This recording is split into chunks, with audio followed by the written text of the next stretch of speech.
আসসালামু আলাইকুম এভরিওয়ান। আমি Eva and welcome to Eva's lifestyle. আশা করছি সবাই ভালো এবং সুস্থ আছেন। আলহামদুলিল্লাহ আমরাও ভালো আছি। তো এবছরের শেষ ব্লগটি আপনাদের সাথে শেয়ার করতে যাচ্ছি। আশা করছি আমার আজকের ব্লগটিও আপনাদের কাছে ভালো লাগবে। লাস্ট ব্লগটা যেখানে শেষ করেছিলাম, আজকেরটা সেখান থেকেই শুরু করেছি। তো একজন আপু আমার কাছে জানতে চাচ্ছিলেন আমার এই অয়েল ফিল্টার জারটার প্রাইস কত। এটা 320 টাকা দিয়ে কিনেছিলাম আমি। যদিও এটা কিনেছি অন্য একটা পারপাসে, কিন্তু আমার অয়েল জারটা ভেঙে যাওয়ার কারণে এখন টেম্পোরারি হিসেবে আমাকে এটা ইউজ করতে হচ্ছে।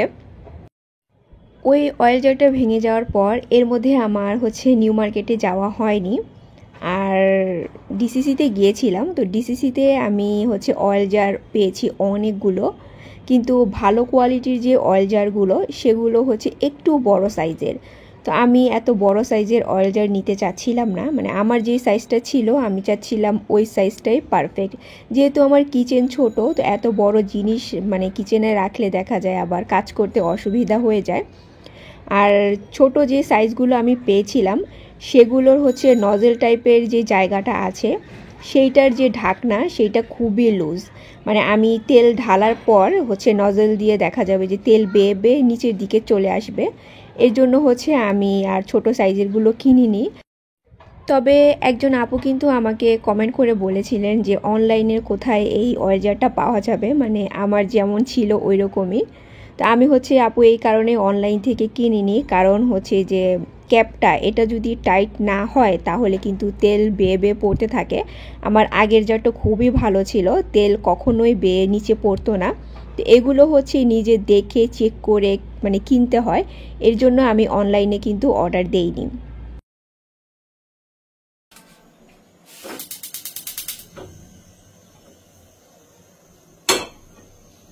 এটা তার পরের দিন সকালবেলা আমি আমার নিজের জন্য ব্রেকফাস্ট রেডি করছি। তেমন স্পেশাল কোনো কিছুই না, অ্যাজ ইউজুয়াল আমি যা করি ব্রেকফাস্ট সেটাই আর কি। তো যাই হোক, লাস্ট ব্লগে আমি যে কথাগুলো বলেছিলাম, মানে মোস্ট অফ আপুরাই কিন্তু কমেন্ট করে একই কথা বলেছেন যে আমার কথার সাথে আমার চিন্তাধারার সাথে আপুরা একমত। আমার চিন্তাধারার সাথে আপনাদের সবার যে এরকম মিলে যাবে এটা কিন্তু আমি কখনোই ভাবিনি। তো এখন বেশ ভালোই লাগছে, যাক অ্যাটলিস্ট মানে অনেক আপুরাই আমার মতো করে চিন্তা করেন। আর আমার মনের খবর মনে হয় সবাই জেনে গিয়েছেন, এর জন্য মানুষ এত বেশি এখন ঘোরাঘুরি করে আর এত শৌখিন। একটা সময় ছিল মানে কয়েক বছর আগেই দেখা যেত যে এত মানুষ ঘুরতে যেত না, ঘরের মানে যে শৌখিনতা যেটাকে বলে সেটা কিন্তু মানুষের মধ্যে খুব একটা কম ছিল। কিন্তু এখন মানে ছুটি হলেই মানুষ এত প্রচুর পরিমাণ ঘুরতে বের হয়, আর মানে শপিংয়ে গেলে দেখা যায় যে মানুষ কী পরিমাণ কেনাকাটা করছে। এখন ছুটির সময় মানুষ এত বাইরে বের হয় দেখে আমি ছুটির সময়গুলোতে ঘোরাঘুরি বন্ধ করে দিয়েছি। মানে এখন বের হওয়াটাই মনে হয় অত্যাচার, গাড়ি পাওয়া যায় না, জ্যাম, মানে মানুষের ঠেলাঠেলি, মানে কি একটা অবস্থা। তা আমি এখন ছুটি ছাড়া যে দিনগুলো আছে সেই দিনগুলোতে একটু বাইরে বের হয়ে রিল্যাক্স মুডে ঘোরার চেষ্টা করি। আর কক্সবাজার যাওয়ার তো আমি কোনো নামই নেই না, বিশেষ করে মানে ভ্যাকেশনের সময়। ওই যে ডিসেম্বরে কিন্তু পুরো ডিসেম্বর ঘরে বসে আছি, চাইলেই কিন্তু এখানে সেখানে ট্যুর দেওয়া যেত, কিন্তু ওই যে মানে সবাই যাবে সব কিছু মানে ঝামেলা মনে হয় আর কি। এর জন্য আমি আর কোথাও বেরি হইনি, এবার ঘরেই বসে বসে ছুটিটা কাটাচ্ছি। তবে ঢাকার আশেপাশে যেসব জায়গায় যাওয়ার সেগুলো তো যেতেই হবে, কারণ ডিসেম্বর মাস বলে কথা। আর এই বছরটা শেষ হয়ে যাচ্ছে দেখতে দেখতে। আলহামদুলিল্লাহ পুরোটা বছর বেশ ভালোই কেটেছে।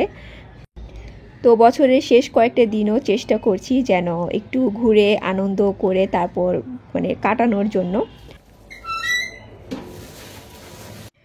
সেই সাথে আমার মোবাইল দেখে তো অলমোস্ট সব আপুরাই বলেছেন খুব সুন্দর হয়েছে। আসলে কি বলবো, এই মোবাইল সুন্দর না হয়ে কোথায় যাবে বলেন তো। এই মোবাইল তো মাস্ট সুন্দর হতেই হবে। তো সেই সাথে একজন আপু জানতে চাচ্ছিলেন যে আমার মোবাইলের প্রাইস কত। আমি জানি না আপুটা এটা কি ইন্টেনশনালি জানতে চাচ্ছিলেন নাকি আসলেই সে জানে না মানে এটার প্রাইস কত। তো আমি পজিটিভলি ধরে আপুকে অ্যান্সারটা দিয়ে দিচ্ছি। আপনি Samsung S24 ultra price in Bangladesh লিখে গুগলে সার্চ দিবেন, তাহলেই কিন্তু আপনার প্রাইসটা চলে আসবে যে আমার মোবাইলের প্রাইস কত। তা আমি ব্লগে ভিডিওতে এই প্রাইসটা বলতে চাচ্ছি না, আর যেসব আপুরা জানার তারা তো জানেনই মোবাইলের প্রাইস কত। তো যাই হোক, আমি আজকে ফর দ্য ফার্স্ট টাইম হচ্ছে এয়ার ফ্রায়ারে ফিশ ফ্রাই করতে যাচ্ছি। তা আমি যে বেকিং পেপারটা কিনেছিলাম মানে এয়ার ফ্রায়ারের জন্য, সেটা দিয়ে একটু অয়েল ব্রাশ করে দিয়েছি। আর মাছ ফ্রাই করার সময় যেগুলো দিয়ে মশলা আমরা মাখি আমি সেমভাবেই মেখেছি। মাখার পর এখানে দিয়ে দিলাম, আর উপরে হচ্ছে আরেকটু অয়েল স্প্রে করে দিচ্ছি যেন মানে একটু মাছটা ক্রিস্পি হয় আর কি। আমি হচ্ছে এয়ার ফ্রায়ারে মানে চিকেন বানিয়ে ইউজ টু হয়ে গিয়েছি, তো ওইটার টেম্পারেচারও আমি জেনে গিয়েছি, কিন্তু ফিশ ফ্রাইটা তো ফার্স্ট টাইম করেছি। তা আমি প্রথমে ভেবেছিলাম 180 ডিগ্রি মানে যে সেলসিয়াস আছে সেইটাতে 15 মিনিটের জন্য বেক করব, মানে ফ্রাই করব আর কি যেটা। কিন্তু পরে দেখলাম যে আমার মাছটা হচ্ছে ক্রিস্পি হচ্ছে না। আপনারা যদি মনে করেন যে রান্না করবেন, আবার অনেক সময় হয় না মাছ ভেজে আমরা রান্না করি, সেক্ষেত্রে কিন্তু মাছটাকে একদম ক্রিস্পি করে ভাজতে হয় না, হালকা একটু ভাজলেই চলে। সেই সময়ে হচ্ছে এই টেম্পারেচারটা পারফেক্ট। কিন্তু আমি হচ্ছে আজকে একদম মানে যে ক্রিস্পি যে ফ্রাই সেইটা খাবো, আর কোনো রান্না টান্না করব না। তো এর জন্য আমার মাছটা ওই টেম্পারেচারে হয়নি। তো আমি পরবর্তীতে যেটা করেছি 200 ডিগ্রি সেলসিয়াস মানে আমার এয়ার ফ্রায়ারে হচ্ছে একদম হাইয়েস্ট যেই মানে টেম্পারেচারটা আছে সেইটা দিয়ে আবারও 15 মিনিটের জন্য আমি ফ্রাই করেছি। মাঝখানে হচ্ছে একবার উল্টিয়ে দিয়েছিলাম।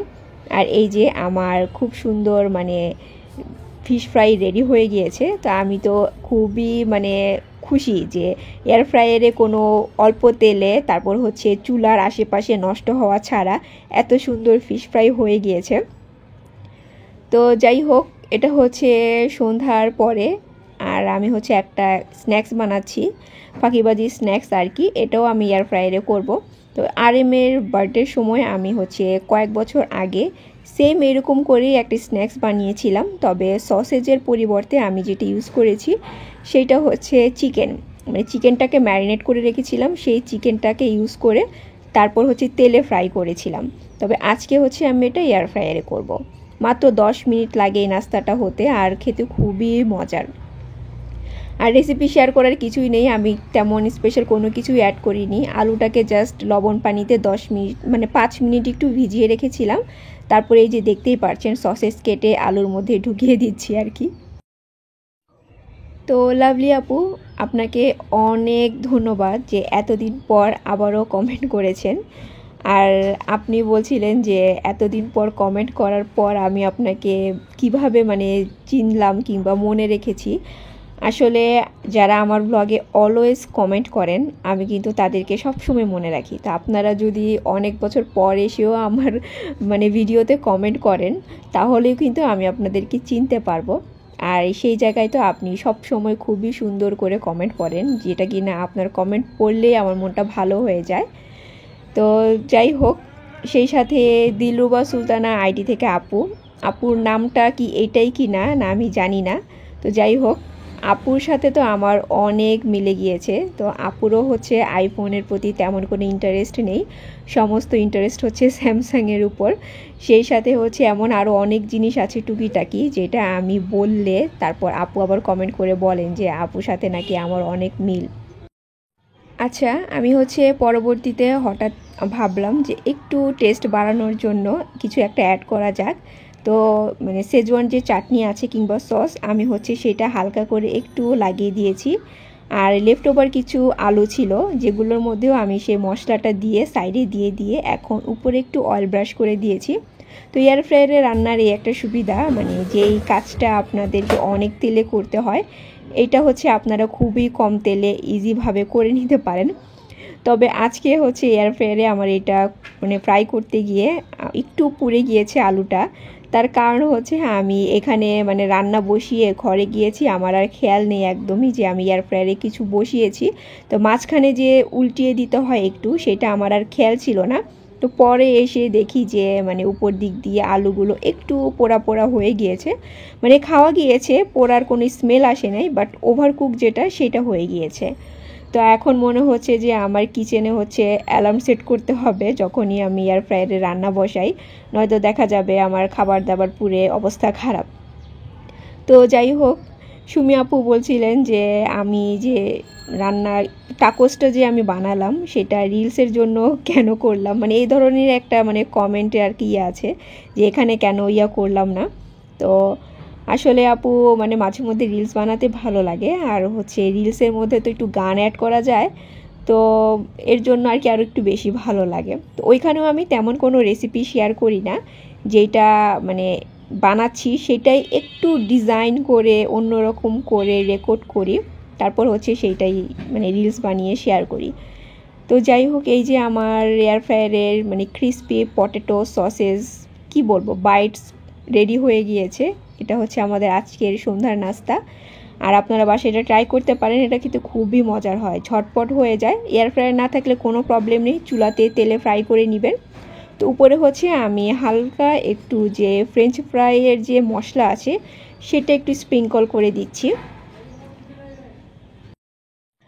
আচ্ছা, একটা কমেন্ট মনে পড়ে গেল এখন আমার, আমি যে লাস্ট ব্লগে আমার আলমিরাতে একটা মানে ক্লিনার ইউজ করছিলাম, তো আপুটা জানতে চাচ্ছিলেন এটা কি ক্লিনার।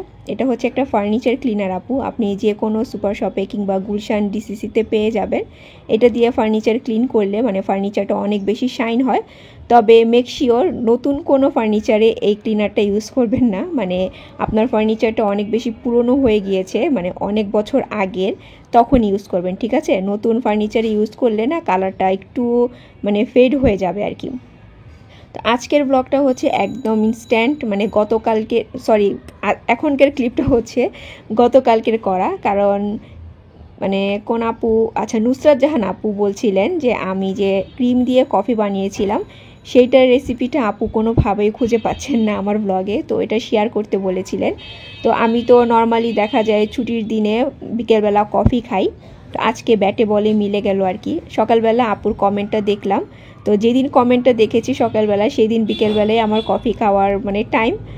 যদিও কফিটা হচ্ছে সন্ধ্যার কফি কিংবা চা আরএম বানায়, আপুটার রিকোয়েস্ট রাখার জন্য আজকে আমি কফিটা মেক করছি আর রেসিপিটা আপুর সাথে শেয়ার করছি। এখানে কফিটা আগে থেকেই রেডি করে রেখেছি, আরএম করেছি আর কি এই কাজটা।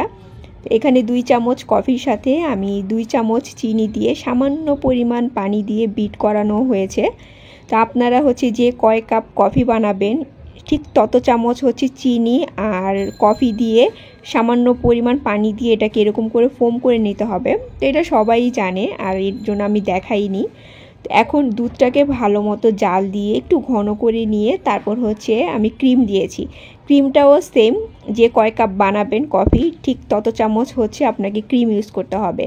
আর পাউডার মিল্কও ইউজ করতে পারেন, এতে করে মানে টেস্ট এত ভালো আসে, মানে পাউডার মিল্ক তারপর হচ্ছে সেটা কি মানে লিকুইড মিল্ক আর ক্রিম দিয়ে ভালো মতো হচ্ছে বিট করে এভাবে হচ্ছে ফোম করে নিতে হবে। তো এইভাবে ফোম করে নিলে না দেখা যায় কফিটা অনেক ফোমি একটা টেক্সচার আসে আর কি। তো আমি মগের মধ্যে অলরেডি হচ্ছে কফি আর চিনি নিয়ে নিয়েছি। আপনারা সবাই যদি চিনি খেতে পছন্দ করেন তাহলে দুধের মধ্যে চিনিটা মিক্স করে নেবেন, যেহেতু আরএম চিনি খায় না, উইদাউট সুগার কফি খায়, এর জন্য আমি এক্সট্রা করে আমার মগে মানে চিনি নিয়েছি। তারপর এই তো কফিটা মানে সরি দুধটা দিয়ে তারপর ভালো মতো মিক্স করে নিচ্ছি, আর রেডি হয়ে গেল আমার হচ্ছে কফি। তো এটার রেসিপি মনে হয় আমি অনেক আগে আপনাদের সাথে শেয়ার করেছিলাম, তো আপুটা মনে রেখে আবার আমাকে রিকোয়েস্ট করেছেন। আর মালাই দিয়ে চা কফি খেতে আমার ভীষণ ভালো লাগে, তো আমি এখানে মালাইও অ্যাড করে দিলাম। এখন কফি খেতে খেতে আপনাদের কাছ থেকে বিদায় নিয়ে নিব, দেখা হবে আবার নতুন বছরে নতুন কোনো ব্লগে। Till then take care and always love yourself. আল্লাহ হাফেজ।